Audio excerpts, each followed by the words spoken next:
Hello friends, இன்றைக்கி நம்ம பார்க்க போகிற டாபிக் என்னென்னு பார்த்தீங்கன்னா பயாலஜியில் டிரான்ஸ்போர்ட்டேஷன். ஓகேங்களா? முதல்ல டிரான்ஸ்போர்ட்டேஷன் அப்படின்னா என்னென்னு பார்த்தீங்கன்னா, நம்ம உடம்புல மெயினாக டிரான்ஸ்போர்ட்டிங் ஏஜெண்ட்டாக எது செயல்படுதுன்னு பார்த்தீங்கன்னா பிளட்டு தான். பிளட்டு வந்து எதை டிரான்ஸ்போர்ட் பண்ணுதுன்னு பார்த்தீங்கன்னா கேஸு, அதாவது நம்ம ரெஸ்பைர் பண்ணுறோம் பார்த்தீங்களா, ஆக்சிஜனை உள்ளே எடுத்துக்கிட்டு கார்பன் டை ஆக்சைடை வெளியே அனுப்புகிறோம்ல, அந்த ஆக்சிஜனை நம்ம உடம்பு ஃபுல்லாக கொண்டு போகிறது எதுனா பிளட்டு தான். அதே மாதிரி நம்ம உடம்புல ஸ்மால் இன்டெஸ்டைனில் தான் டைஜஷன் நடக்குது. அந்த டைஜஷன் நடக்கிற அந்த ஃபுட்டை வந்து உடம்பு ஃபுல்லாக கொண்டு போகணும். அதை பண்ணுறதுமே பிளட் தான். அதே மாதிரி எல்லா இடத்துலையும் உடம்புல வந்து இப்போ வந்து பிட்யூட்டரி கிளாண்டு ஃபார் எக்ஸாம்பிள் எடுத்துக்கோங்க. பிட்யூட்டரி கிளாண்ட், அந்த கிளாண்டு தான் வந்து ஹார்மோனை வந்து செக்ரேட் பண்ணும். அந்த ஹார்மோனை வந்து பிட்யூட்டரி கிளாண்டு செக்ரேட் பண்ணுற அந்த ஹார்மோன் பேர் வந்து growth ஹார்மோன். ஓகேங்களா? இந்த ஹார்மோனை உடம்பு ஃபுல்லாக கேரி பண்ணுறதும், ஹார்மோனை எந்த இடத்துக்கு கரெக்டாக தேவையோ அந்த இடத்துக்கு கொண்டு போகிறது, இது எல்லாத்தையும் பண்ணுறது பிளட் தான்.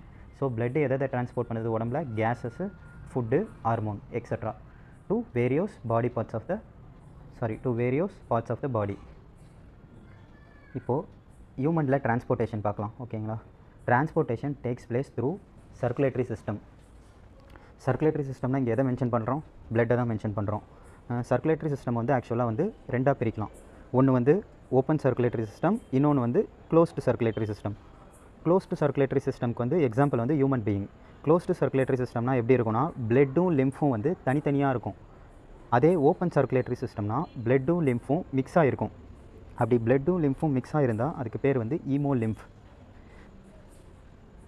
ஓப்பன் சர்க்குலேட்டரி சிஸ்டம்க்கு அதே மாதிரி எக்ஸாம்பிள் வந்து மொலஸ்கா, ஆர்த்ரோபோடா. மொலஸ்கானா என்னென்னு பார்த்தீங்கன்னா, மொலஸ்காக்கு கீழே என்னென்ன வரும்னா, இந்த ஸ்னெயிலு, ஆக்டோபஸ், இதெல்லாம் வந்து மொலஸ்கா கீழே வரும். அதே மாதிரி ஆர்த்ரோபோடா கீழே வந்து ஆல் கைண்ட் ஆஃப் இன்செக்ட், எல்லா பூச்சிகளும் ஆர்த்ரோபோடா கீழே வரும். நெக்ஸ்ட்டு இப்போ வந்து பிளட்டு பார்க்கலாம். பிளட்டை வந்து நம்ம வந்து ரெண்டாக பிரிக்கலாம். என்னென்னு பார்த்தீங்கன்னா, ஒன்று வந்து பிளட்டு பிளாஸ்மா, இன்னொன்று வந்து பிளட் செல்ஸ். பிளட்டு பிளாஸ்மானா ஒன்றுமே இல்லை. பிளாஸ்மானா என்னென்னா, அது வந்து ஒரு லிக்விட் தான். அது வந்து எந்த கலரில் இருக்கும்னு பார்த்தீங்கன்னா எல்லோயிஷ் கலராக இருக்கும். அதே மாதிரி பிளாஸ்மா எப்படி உருவாகுதுன்னு பார்த்தீங்கன்னா, பிளாஸ்மாவில் என்ன இருக்குன்னா வாட்ரு ப்ளஸ் ப்ரோட்டீன் இருக்கும். பிளட் பிளாஸ்மாவில் உள்ள ப்ரோட்டீனுக்கு பேர் என்ன அப்படின்னு கேட்பாங்க. அந்த ப்ரோட்டீனுக்கு பேர் வந்து அல்புமின். அதே மாதிரி பிளட்டோட ஃபங்க்ஷன் என்ன? பிளட்டு வந்து ஆக்சிஜனை உடம்பு ஃபுல்லாக கேரி பண்ணும், ஃபுட்டை கேரி பண்ணும், ப்ளஸ் வேஸ்ட் ஹார்மோன்ஸை கேரி பண்ணும், வேஸ்ட் மெட்டீரியலையும் கேரி பண்ணும் அப்படின்னு இருக்காங்க, நைட்ரஜனோஸ் வேஸ்ட். அடுத்து பிளட் செல். பிளட் பிளாஸ்மானா என்னென்னு புரிஞ்சுதா? நெக்ஸ்ட் இப்போ பிளட் செல். பிளட்டை வந்து ரெண்டாக பிரிப்போம். ஒன்று பிளட் பிளாஸ்மா, இன்னொன்று பிளட் செல். பிளட் பிளாஸ்மா எதால் மேட் ஆகிருக்கு? Water plus protein. அந்த ப்ரோட்டீனுக்கு பேர் என்னென்னு கேட்பாங்க. அந்த ப்ரோட்டீனுக்கு பேர் வந்து அல்புமின். அடுத்து பிளட் செல்லை வந்து நம்ம மூணாக பிரிக்கலாம். ஆர்பிசி, டபிள்யூபிசி, பிளேட்லெட் அப்படின்னு. ஃபஸ்ட்டு ஆர்பிசி பார்க்கலாம். ஆர்பிசி ஃபுல் ஃபார்ம் வந்து red blood cell. Red blood cell வந்து ரெட்டாக இருக்கிறதுக்கான ரீசன் என்ன அப்படின்னு பார்த்தீங்கன்னா, அதில் வந்து ஹீமோக்ளோபின் பிக்மெண்ட் வந்து ப்ரெசென்ட்டாக இருக்கும். அதே மாதிரி இந்த ஹீமோக்ளோபினுக்கு வந்து ஆக்சிஜன் அஃபினிட்டி கெப்பாசிட்டி வந்து ரொம்ப அதிகம். ஓகேங்களா? ஆக்சிஜன் வந்து ரொம்ப ஈஸியாக வந்து அட்ராக்ட் பண்ணிடும். ஸோ அதனால தான் வந்து பிளட்டு வந்து நம்ம உடம்பு ஃபுல்லாக ஆக்சிஜனை வந்து கேரி பண்ணுது. ஆர்பிசிக்கு இன்னொரு பேர் வந்து எரித்ரோசைட். அதையும் நோட் பண்ணி வச்சுக்கோங்க, அதை எழுதி வச்சுக்கோங்க. ஆர்பிசிக்கு இன்னொரு பேர் என்னென்னு கேட்டால் RBC is also called erythrocyte. Next டபிள்யூபிசிக்கு இன்னொரு பேர் வந்து லிம்போசைட், ஒயிட் பிளட் செல். ஓகேங்களா? டபிள்யூபிசியோட மெயின் ஃபங்க்ஷன் என்னென்னா, நம்ம உடம்புல உள்ள ஃபாரின் பார்ட்டிகிள்ஸ், அதாவது டாக்ஸிக், அதெல்லாம் வந்து கில் பண்ணுது. ஓகேங்களா? கில் பண்ணி நம்ம உடம்புல இம்யூன் சிஸ்டத்தை ஸ்ட்ராங் படுத்துது. அதுதான் வந்து டபிள்யூபிசியோட ஃபங்க்ஷன். அடுத்து பிளேட்லெட் எதுக்கு வருதுன்னா, இப்போ வந்து நமக்கு வந்து இப்போ டக்குன்னு அடிபட்டுருச்சுன்னு வச்சுக்கோங்களேன், என்ன ஆகும்? டக்குன்னு பிளட்டு வந்துடும். ஓகேங்களா? அந்த பிளட்டு வந்து சடனாக பிளட்டு வந்துகிட்டே இருக்காது. ஒரு நிமிஷத்துலையோ 2 நிமிஷத்துலையோ, மேக்ஸிமம் 1 நிமிஷத்துலையோ 2 நிமிஷத்துலையோ வந்து சின்னதாக காயம் ஆகும் போதோ, எந்த ஒரு காயம்னாலும் பிளட் வந்து கொஞ்சம் நேரம், ரொம்ப பெரிய காயம்னா தான் நிற்காது. ஓகேங்களா? ஓரளவுக்கு காயம் ஆகும்போது அந்த பிளட் வந்து கொஞ்சம் நேரத்தில் வந்து நின்றும். ஓகேங்களா? ஸ்டாப் ஆயிரும். அதுக்கு ரீசன் என்னென்னா, அந்த இடத்துல வந்து பிளேட்லெட் வந்து ஃபார்ம் ஆகுது. அப்படி அந்த பிளேட்லெட் ஃபார்ம் ஆகலைன்னா பிளட் லாஸ் வந்து ரொம்ப ஹெவியாக இருக்கும். ஸோ பிளேட்லெட்டோட ஃபங்க்ஷனு பிளட்டை வந்து கிளாட் பண்ணுறதுக்கு ஹெல்ப் பண்ணுது. Helps in blood clotting process. அதே மாதிரி இந்த பிளேட்லெட்டுக்கு பிளட் கிளாட்டிங்க்கு ஒரு விட்டமின் ஹெல்ப் பண்ணும். பிளட் கிளாட்டிங்க்கு தேவையான விட்டமின் எது அப்படின்னு கேட்பாங்க. விட்டமின் கே வந்து பிளட் கிளாட்டிங் விட்டமின் அப்படின்னுவோம். பிளட் கிளாட்டிங்க்கு உடம்புல அந்த விட்டமின் தேவை.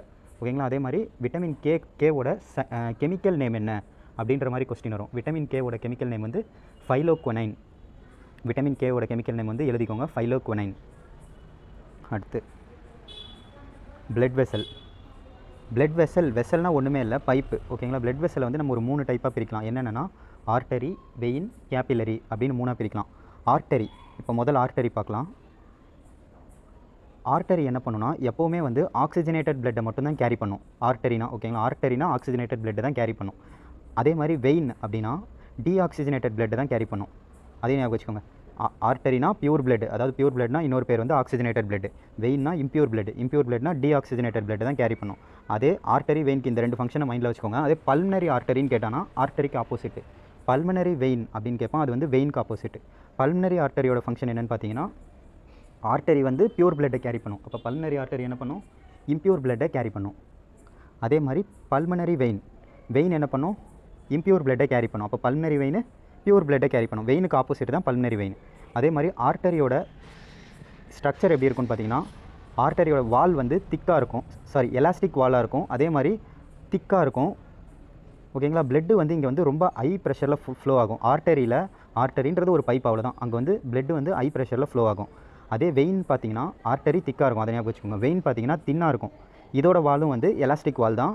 அதே மாதிரி இங்கே வந்து ப்ரெஷர் வந்து கம்மியாக இருக்கும். ப்ரெஷர் கம்மியாக இருக்கிறதால பிளட்டு வந்து ஸ்பீடாக ஃப்ளோ ஆகாது. ஸோ பேக் ஃப்ளோ வந்து இங்கே இருக்கும். அந்த பேக் ஃப்ளோவை அவாய்ட் பண்ணுறதுக்காக வெயினில் வந்து என்ன ப்ரெசென்ட்டாக இருக்கும்னா வால்வு ப்ரெசென்ட்டாக இருக்கும். ஓகேவா. வால்வு வந்து எங்கே ப்ரெசென்ட்டாக இருக்கும் அப்படின்ற மாதிரி ஒரு கொஸ்டின் வரும். வி ஃபார் வீன் ஞாபகம் வச்சுக்கோங்க. வால்வு வந்து வெயினில் தான் ப்ரெசென்ட்டாக இருக்கும். அடுத்து நெக்ஸ்ட்டு கேபிலரி அப்படின்றது ஒரு small blood vessel, blood pipe. ஓகேங்களா. இது வந்து என்ன பண்ணுன்னா எல்லா ஆர்கான் கிட்டையுமே இருக்கும். இது எல்லா ஆர்கானையும், மெயினான ஆர்கானையும் சரௌண்ட் பண்ணியும் இந்த பிளட் பைப் வந்து இருக்கும். அடுத்து ஆர்ட்டு. பிளட்டு வந்து அவ்வளோதான். ஓகேங்களா. நெக்ஸ்ட் வந்து இப்போ பார்க்க போகிறது ஆர்ட்டு வந்து 4 சேம்பர். ஹியூமன் பீயிங்க்கு எத்தனை சேம்பர், ஆக்சுவலாக இதெல்லாம் கொஸ்டின் வரும். ஃபிஷ்ஷுக்கு எத்தனை சேம்பர் ஆர்ட்டு அப்படின்னு கேட்பாங்க. இதெல்லாம் நோட் பண்ணி வச்சுக்கோங்க. ஃபிஷ்ஷுக்கு வந்து 2 சேம்பர் ஆர்ட்டு. அதே மாதிரி ஆம்ஃபிபியனுக்கு வந்து 3 சேம்பர் ஆர்ட்டு. ரெப்டைலுக்கு 3 சேம்பர் ஆர்ட்டு. ஏவ்ஸ், பறவைகள் இல்லை பேர்ட்ஸ் இல்லை ஏவ்ஸ்னுவோம், அதுக்கு வந்து 4 சேம்பரு. Human பீயிங்க்கு 4 chamber. இப்போ வந்து ரெப்டைலுக்கு ஆம்ஃபிபியனுக்கு 3 சேம்பர்னு சொன்னேன். ஓகேங்களா. அதே மாதிரி ஃபிஷ்ஷுக்கு மட்டும்தான் 2 சேம்பரு, ஏவ்ஸ்க்கும் மம்மல்ஸ்க்கும் 4 சேம்பரு. இப்போ எல்லா ரெப்டைலுக்கும் 3 சேம்பர் தான், எக்ஸப்ட் க்ரொக்கடைலை தவிர. க்ரொக்கடைலும் ரெப்டைல் கீழே தான் வரும். க்ரொக்கடைலுக்கு மட்டும் 4 சேம்பர், அதையும் ஞாபகம் வச்சுக்கோங்க. இப்போ ஹியூமன் பீயிங்க்கு 4 சேம்பர் டார்ட்னு சொல்லியிருக்கேன். எப்படி பிரிக்கலாம் அதை, right atrium and right ventricle, அதே மாதிரி லெஃப்ட் ஏட்ரியம் லெஃப்ட் வென்ட்ரிக்கிள் அப்படின்னு பிரிக்கலாம். ஓகேவா. அதே மாதிரி இந்த ஒரு கொஸ்டின் கேட்பாங்க, ரைட் ஏட்ரியமையும் ரைட் வென்ட்ரிக்கலையும் பிரிக்கிற அந்த வால்வுக்கு பேர் என்ன அப்படின்னு கேட்டால் ட்ரைகஸ்பிட் வால்வு எங்கே ப்ரெசென்ட்டாக இருக்கும்னா ரைட் ஏட்ரியம்க்கும் ரைட் வென்ட்ரிக்கலுக்கும் நடுவில் ப்ரெசென்ட்டாக இருக்கிறதுக்கு பேர் தான் ட்ரைகஸ்பிட் வால்வு. அதே பைகஸ்பிட் வால்வு எங்கே ப்ரெசென்ட்டாக இருக்கும்னா லெஃப்ட் ஏட்ரியம்க்கும் லெஃப்ட் வென்ட்ரிக்கலுக்கும் நடுவில் பைகஸ்பிட் வால்வு ப்ரெசென்ட்டாக இருக்கும். ஓகேங்களா. இது எப்படி ஒரு ட்ரிக் வச்சு ஞாபகம் வச்சுக்கலாம்னா, ரைட்டாக நடந்துக்க ட்ரை பண்ணுங்கள். ஸோ ரைட் ஏட்ரியம்க்கும் ரைட் வென்ட்ரிக்கலுக்கும் நடுவில் ட்ரைகஸ்பிட் வால்வு வரும். ஓகேங்களா. அடுத்து அதே மாதிரி ஆர்ட்டுக்கு நடுவில் வந்து லெஃப்ட் பார்ட்டையும் ரைட்டு பார்ட்டையும் எது செப்பரேட் பண்ணுதுன்னா ஒரு ஃப்ளாப் லைக் ஸ்ட்ரக்சர் இருக்கும். அந்த ஸ்ட்ரக்சருக்கு பேர் வந்து செப்டம். இந்த செப்டம் தான் வந்து ஆர்ட்டை வந்து ரெண்டு பாதியாக பிரிக்குது. லெஃப்ட் சைடு ரைட் சைடாக பிரிக்கிற அந்த ஸ்கின்னுக்கு பேர் என்னது ஆர்ட்டில் அப்படின்னு பார்த்தீங்கன்னா septum. Left part is separated from right part through septum. இதை ஞாபகம் வச்சுக்கோங்க. அதே மாதிரி ஆர்ட்டோட வெயிட் எவ்வளோன்னு பார்த்தீங்கன்னா 300 கிராம். சைஸ் எவ்வளோ இருக்குன்னு பார்த்தீங்கன்னா ஹியூமன் ஃபிஸ்ட்டுனா நம்ம இந்த கையை மடக்கணும்னு வச்சுக்கோங்க. இப்போ கையை இப்படி முறுக்கணும்னா அந்த அளவுக்கு தான் இருக்கும். அதுதான் ஹியூமன் ஃபிஸ்ட் அளவுக்கு தான் ஆர்ட்டோட சைஸ் இருக்கும். அதே மாதிரி ஹியூமன் ஆர்ட் வந்து எப்படி இருக்குன்னா இந்த கேரக்டரிஸ்டிக்ஸையும் ஞாபகம் வச்சுக்கோங்க. இதெல்லாம் கொஸ்டினாக வரலாம் ஆக்சுவலாக. ஆர்ட் வந்து slightly tilted towards left side. Art வந்து லெஃப்ட் சைடாக டில்ட்டாக இருக்கும் கொஞ்சம் லைட்டாக அப்படின்னு சொல்கிறாங்க. அதே மாதிரி லெஃப்ட் சைடில் டில்ட் ஆகிருக்கும். அதே மாதிரி லெஃப்ட் சைடு வால் வந்து ஆர்ட்டோட லெஃப்ட் சைடு வால் வந்து ரைட் சைடு வாலை கம்பேர் பண்ணுறச்ச கொஞ்சம் திக்காக இருக்கும். இந்த கேரக்டரிஸ்டிக்கும் ஞாபகம் வச்சுக்கோங்க. Left side wall of the heart is slightly bigger than the right side wall. அடுத்து இதுதான் வந்து ஆர்ட்டில் சர்க்குலேஷனுக்கான லைன் டயக்ராம். இங்கே என்ன எப்படி ஆர்ட்டில் பிளட்டு பியூரிஃபை ஆகுது, பிளட்டு எப்படி உடம்பு ஃபுல்லாக ட்ராவல் ஆகுது, அந்த இதை பார்க்கலாம். ஓகேங்களா. முதல்ல என்ன ஆகும்னா நம்ம பாடியிலேருந்து இம்பியூர் பிளட் வந்து ரைட் ஏட்ரியமுக்கு போகும். நான் சொல்ல அப்படியே கவனிங்க. நம்ம பாடி ஆர்கான்ஸ் இருக்கா, நம்ம ஆர்கான்ஸ் ஃபுல்லாக பிளட்டு சர்க்குலேட் ஆகிட்டோம்னா அந்த பிளட் என்ன ஆயிரும், இம்பியூர் பிளட் ஆயிரும்.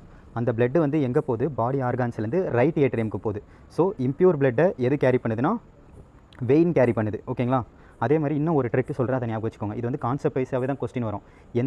எந்த பைப் வந்து பியூர் பிளட்டை கேரி பண்ணுது, இங்கேருந்து இங்கே, அதாவது ஹார்ட்லேருந்து லங்ஸுக்கு எது பிளட்டை கேரி பண்ணுது, லங்ஸு டு ஹார்ட்டுக்கு எது கேரி பண்ணுது, அதே மாதிரி ஹார்ட்லேருந்து பாடிக்கு பியூர் பிளட்டை இல்லை இம்பியூர் பிளட்டை எது கேரி பண்ணுது, இந்த மாதிரி கொஸ்டின்ஸ்லாம் வரும். ஓகேங்களா? ஸோ இப்போ ஒரு ட்ரிக்கு சொல்கிறேன், அதை ஞாபகம் வச்சுக்கோங்க. லங்ஸோட ஒரு வால்வு கனெக்டாக இருக்குன்னு வச்சுக்கோங்களேன். லங்ஸை டச் பண்ணியிருந்தாலே அது வந்து பல்மனரின்னு மட்டும் தான் ஸ்டார்ட் ஆகும். ஸோ அதிலே நீங்கள் 2 ஆப்ஷனை ஸ்கிப் பண்ணிடலாம். ஓகேங்களா? கண்டிப்பாக பல்மனரின்னு உங்களுக்கு 2 ஆப்ஷன் தான் வைக்க முடியும். ஸோ லங்ஸு கூட கனெக்ட் பண்ணி கேட்கும்போது கண்டிப்பாக பல்மனரியில் தான் ஆன்சர் இருக்கும். அதை மைண்டில் வச்சுக்கோங்க. இப்போ பாடியிலேருந்து இம்பியூர் பிளட்டு ஹார்ட்டுக்கு போகுது. ஸோ இங்கே பல்மனரி வராது. ஓகேங்களா? ஏன்னா ஹார்ட்டுக்கு தான் போகுது. லங்ஸோட கனெக்ட் ஆனால் தான் பல்மனரி வரும். இம்பியூர் பிளட்டை எது கேரி பண்ணுது, வெயின் கேரி பண்ணுது, அதாவது வேனகேவா. அதுக்கப்புறம் அந்த ரைட் ஏட்ரியம்லேருந்து கீழே வருது அந்த பிளட்டு, ரைட் வென்ட்ரிக்கலுக்கு வருது. அப்படியே டயக்ராமில் பாருங்கள். ரைட் வென்ட்ரிக்கல்லேருந்து அந்த பிளட்டு வந்து எங்கே போகுதுன்னா, இப்போ வந்து டீஆக்சிஜனேட்டட் பிளட், இந்த அதாவது இம்பியூர் பிளட், இது எங்கே போகுதுன்னா லங்ஸுக்கு போகுது. எதுக்காக லங்ஸுக்கு போகுதுன்னா, லங்ஸில் தான் பிளட் வந்து பியூரிஃபை ஆகும். ஓகேவா? பிளட் எங்கே பியூரிஃபை ஆகும்னா லங்ஸில் தான் பிளட் வந்து பியூரிஃபை ஆகும். ஸோ இந்த இம்பியூர் பிளட்டை லங்ஸுக்கு கொண்டு போகிறது என்னென்னு பார்த்தீங்கன்னா பல்மனரி ஆர்டரி. வெறும் ஆர்டரினா பியூர் பிளட்டை கேரி பண்ணும், பல்மனரி ஆர்டரினா இம்பியூர் பிளட்டை கேரி பண்ணும். ஸோ இப்போ இந்த லங்ஸிலேருந்து லங்ஸுக்கு போனோன்னா அது பியூர் பிளட் ஆயிடுச்சு. அந்த பியூர் பிளட்டை எனக்கு மறுபடியும் ஹார்ட்டுக்கு எது கொண்டு வருதுன்னா, லங்ஸோட கனெக்ட் ஆகிருக்கிறது எதுவாக இருக்கும், கண்டிப்பாக அது பல்மனரியாக தான் இருக்கும். இப்போ பியூர் பிளட் வரணும். பியூர் பிளட்னா பல்மனரி, வெறும் வெயின்னா இம்பியூர் பிளட்டை கேரி பண்ணும். பல்மனரி வெயின்னா பியூர் பிளட்டை மறுபடியும் லெஃப்ட் ஏட்ரியமுக்கு கொண்டு வருது. லெஃப்ட் ஏட்ரியம்லேருந்து அந்த பியூர் பிளட் வந்து லெஃப்ட் வென்ட்ரிக்கலுக்கு வருது. அதுக்கப்புறம் லெஃப்ட் வென்ட்ரிக்கல்லேருந்து அந்த பியூர் பிளட் வந்து பியூர் பிளட்டை கேரி பண்ணுறது அரோட்டா, அதாவது ஆர்டரி வழியாக பாடி ஃபுல்லாக போகுது. பாடி ஃபுல்லாக சர்க்குலேட் ஆகிட்டோம். அகைன் அது இம்பியூர் ஆகுது. இந்த சைக்கிள் தொடருது, அப்படியே கண்டினியூ ஆகுது. ஓகேங்களா? இதுதான் வந்து பிளட்டு வந்து நம்ம பாடியில் சர்க்குலேட் ஆகிறது மெத்தடு. ஓகேங்களா? இந்த கான்செப்ட் அப்படியே ஞாபகம் வச்சுக்கோங்க. இதை பேஸ் பண்ணி என்ன கொஸ்டின் வேணால் வரலாம். நான் சொன்ன சர்க்குலேஷனை எப்படி சர்க்குலேட் ஆகுது அப்படின்றத நீங்களே ஒரு வாட்டி மைண்டில் சொல்லி பாருங்கள். ஓகேவா? இதில் வந்து கொஸ்டின் வந்து எப்படி வேணால் ஃப்ரேம் பண்ணுவோம். இது வந்து ரொம்ப இம்பார்ட்டண்டான கான்செப்ட் ஆர்ட்டை பற்றி. அதே மாதிரி வேனகேவா, வெயின்ஸ் ரெண்டுமே சேம் தான். அரோட்டா, ஆர்டரி, அது அரோட்டான்னு சொல்லுவாங்க, ஆர்டரின்னு சொல்லுவாங்க, வேனகேவான்னு சொல்லுவாங்க, வெயினுன்னு சொல்லுவாங்க. எல்லாத்துக்கும் 2 பேர். ஓகேங்களா? சுப்பீரியர் வேனகேவா, இன்ஃபீரியர் வேனகேவா அப்படின்னா என்னென்னு பாருங்கள். வேனகேவானா வெயின்னு சொன்னேன். வெயின் எதை கேரி பண்ணும்? வெயின் கேரி பண்ணுறது இம்பியூர் பிளட், அதாவது டீஆக்சிஜனேட்டட் பிளட். ஓகேவா? அந்த டீஆக்சிஜனேட்டட் பிளட்டை எங்கே கேரி பண்ணி கொண்டு போகுது வெயின்?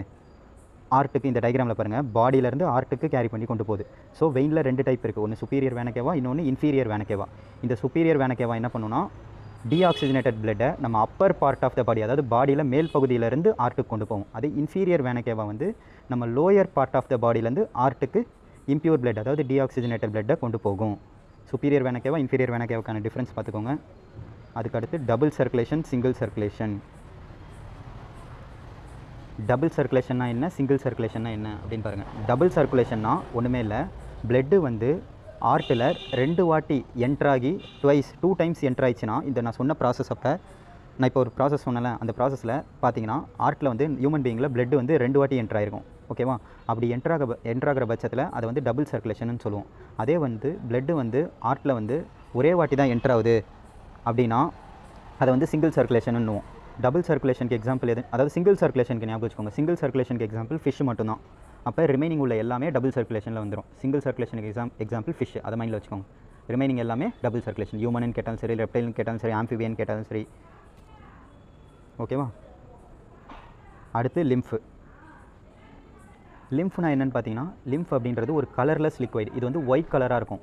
லிம்ஃப் ஏன் ஒயிட் கலராக இருக்குது அப்படின்னு பார்த்தீங்கன்னா, அதில் வந்து WBC ஒயிட் பிளட் செல் வந்து ப்ரெசென்ட்டாக இருக்கும். அதனால தான் வந்து லிம்ஃப் வந்து ஒயிட்டாக இருக்குது. ஸோ ஒயிட் பிளட் செல்லோட கேரக்டரிஸ்டிக் என்ன, உடம்புல வந்து நோய் எதிர்ப்பு சக்தியை அதிகரிக்கிறது. ஸோ இதில் ஒயிட் பிளட் செல் ப்ரெசென்ட்டாக இருக்கிறதால இந்த லிம்ஃபோட கேரக்டரிஸ்டிக்குமே உடம்புல வந்து நோய் எதிர்ப்பு சக்தியை அதிகரிக்கிறது. ஓகேவா? இப்போ லிம்ஃபு வந்து நம்ம உடம்புல எப்படி நம்ம வந்து ஹியூமன் பீயிங் வந்து ஓப்பன் சர்க்குலேட்டரி சிஸ்டம்னு சொன்னால், க்ளோஸ்டு சர்க்குலேட்டரி சிஸ்டம்னு சொன்னால், ஹியூமன் பீயிங் வந்து க்ளோஸ்டு சர்க்குலேட்டரி சிஸ்டம். ஏன் க்ளோஸ்டு சர்க்குலேட்டரி சிஸ்டம் அப்படின்னு சொல்கிறோன்னா, பிளட்டும் லிம்ஃபும் தனித்தனியாக இருக்கும், ஒரே வால்வில் ப்ரெசென்ட்டாக இருக்காது. ஒரு கட்டத்தில் தான் வந்து லிம்ஃப் வந்து பிளட்டோட மிக்ஸ் ஆகும். எப்போ நீடோ அந்த டைமில் மட்டும் தான் மிக்ஸ் ஆகும். அதனால் அது வரைக்கும் தனித்தனியாக தான் இருக்கும். பிளட்டும் லிம்ஃபும் செப்பரேட்டாக இருக்கும் நம்ம உடம்புல. ஓகேவா? இப்போ லிம்ஃபு பாருங்கள். ஆக்சுவலாக லிம்ஃப் எங்கே ப்ரெசென்ட்டாக இருக்கும்னு பார்த்தீங்கன்னா, நம்ம உடம்பு ஃபுல்லாக செல் இருக்கா, நிறைய செல் இருக்கும்ல, நிறைய செல் கம்பைன் ஆகி தான் ஒரு டிஷ்யூ ஃபார்ம் ஆகுது. அதே மாதிரி நிறைய டிஷ்யூ கம்பைன் ஆகி தான் ஒரு ஆர்கான் ஃபார்ம் ஆகுது. நிறைய ஆர்கான் கம்பைன் ஆகி தான் ஒரு ஆர்கான் சிஸ்டம் ஃபார்ம் ஆகுது. அப்படி தானே ஃபார்ம் ஆகுது. இப்போ நிறைய டிஷ்யூ இருக்குது, நிறைய செல் இருக்குது. அந்த செல்லுக்கு நடுவில் இன்டர் செல்லுலார் ஸ்பேசஸ், அதாவது ஸ்பேஸ் இருக்கும். அந்த ஸ்பேஸில் தான் இந்த லிம்ஃப் வந்து ப்ரெசென்ட்டாக இருக்கும். ஓகேவா? அப்படி ப்ரெசென்ட்டாக இருக்க அந்த லிம்ஃப் வந்து நம்ம முதல்ல வந்து கலெக்ட் ஆகும். எங்கே கலெக்ட் ஆகும்னு பார்த்தீங்கன்னா, லிம்ஃப் கேபிலரி வழியாக போய் லிம்ஃப் விசலுக்கு போய் வெயினில் வந்து பிளட்டோட கலந்துரும். இந்த லிம்ஃப் எங்கே லிம்ஃப் வந்து பிளட்டோட கலக்குது அப்படின்னு பார்த்தீங்கன்னா வெயின். ஓகேவா? அதாவது இம்பியூர் பிளட்டை கேரி பண்ணுற அந்த வெயினோட தான் லிம்ஃப் வந்து கலக்குது. அதை ஞாபகம் வச்சுக்கோங்க. அதுக்கப்புறம் அந்த வெயின் வந்து அந்த லிம்ஃபோட இருக்க அந்த பிளட்டை என்ன பண்ணுன்னா, லிம்ஃப் ப்ளஸ் அந்த இம்பியூர் பிளட்டை ஆர்ட்டுக்கு கொண்டு போகுது. இப்படி தான் லிம்ஃப் வந்து பிளட்டோட மிக்ஸ் ஆகுது. லிம்ஃபை பற்றி வேறு எதுவும் தெரிய தேவையில்ல. லிம்ஃப் வந்து ஒரு கலர்லெஸ். அதோட கேரக்டரிஸ்டிக் என்னென்னு தெரிஞ்சுக்கோங்க. அதில் வந்து ஒயிட் பிளட் செல் ப்ரெசென்ட்டாக இருக்கிறதால அது கலர்லெஸ். அதே மாதிரி ஒயிட் பிளட் செல் ப்ரெசென்ட்டாக இருக்கிறதால அது வந்து நம்ம இம்யூன் சிஸ்டமை ஸ்ட்ராங் பண்ணுது. அடுத்து லிம்ஃபோட ஃபங்க்ஷன் என்னென்னு பார்த்தீங்கன்னா, நான் சொன்னது தான், ஃபைட் அகெயின்ஸ்ட் இன்ஃபெக்ஷன். அதுக்கப்புறம் லிம்ஃபோட இன்னொரு ஃபங்க்ஷன் என்னென்னா, நம்மளுக்கு மேக்ஸிமம் டைஜஷன் வந்து எங்கே முடியுது? டைஜஷன் முடிஞ்சிருது ஸ்மால் இன்டெஸ்டைனில். டைஜஷன் முடிஞ்சிருது ஸ்மால் இன்டெஸ்டைனில். இந்த டைஜஸ்ட் ஆகிற அந்த ஃபேட்டை மட்டும் உடம்புல வந்து எல்லா பார்ட்டுக்கும் டிரான்ஸ்போர்ட் பண்ணுறது லிம்ஃபோட ஃபங்க்ஷன். ஓகேவா? Transport digested fat from small intestine. Small இன்டெஸ்டைன்லேருந்து அந்த ஃபேட்டை டிரான்ஸ்போர்ட் பண்ணுறது லிம்ஃபோட ஃபங்க்ஷன். அடுத்து நம்ம உடம்புல இது ஒரு டைரக்ட் ஃபேக்ட் கொஸ்டினாக வரும். ஹீமோக்ளோபின் டெஃபிஷியன்சியால் என்ன நோய் வருது அப்படின்னு கேட்பான். அனீமியா வரும். ஓகேவா? அதே மாதிரி வால்வு, அடுத்த பாயிண்ட் என்னென்னா, வால்வு வந்து வெயின்ஸில் மட்டும்தான் ப்ரெசென்ட்டாக இருக்கும், ஆர்டரியில் ப்ரெசென்ட்டாக இருக்காது. ஏன்னா ஆர்டரியில் பிளட் ஃப்ளோ வந்து ஹை ப்ரெஷராக இருக்கும், வெயினில் வந்து பிளட் ஃப்ளோ வந்து ப்ரெஷர் வந்து கம்மியாக இருக்கும். ஸோ வெயின்ஸில் பிளட் ஃப்ளோ ப்ரெஷர் கம்மியாக இருக்கிறதால பேக் ஃப்ளோ வந்து இருக்கும். ஸோ அதனால் வெயின்ஸில் வந்து வால்வு ப்ரெசென்ட்டாக இருக்குது. ஓகேவா? ஓகே, இதோட பிளட்டு ஆர்ட் முடிஞ்சது. அடுத்து வேறு ஒரு டாப்பிக்கில் பார்ப்போம். ஓகே, பாய் பாய், டேக் கேர்.